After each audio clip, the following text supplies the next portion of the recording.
Dahil sa pusa, naka-rescue tayo. Ako na no. Kaluoy si Iring. Toyota Avanza, tanghaling rescue tayo. Umilaw yung battery indicator. Walang lamig yung aircon at tubigas rin ang nobela. At ito yung bumulaga sa atin. Pumiglas yung drive belt at may maliit na pusa. Possible during engine starting, hindi nakalabas yung pusa. Nadali sa belt natin. Pasintabi po sa mga kumakain. Medyo masilan po ang bidyong ito. So sa side sa pusa, medyo masalimuot ang nangyari sa kanya.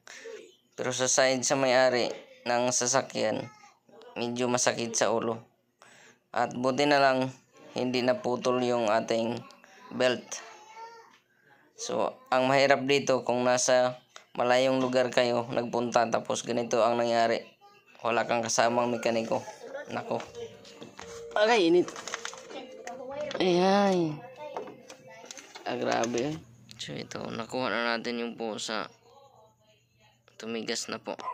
So reminders lang po dun sa mga nagpa-park ng matagal.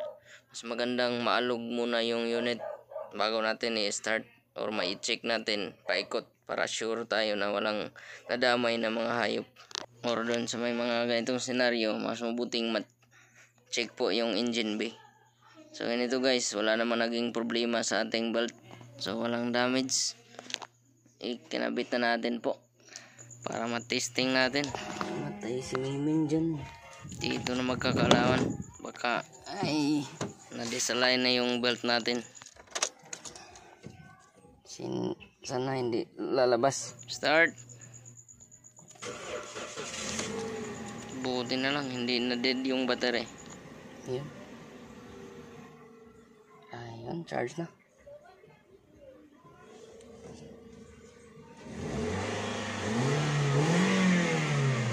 Goods. So tingnan natin yung belt. Hindi ba lumalabas? Align pa ba? So maganda naman yung ikot. Goods. Hindi nasira. Hindi tayo nakapagpalit. Lights pa.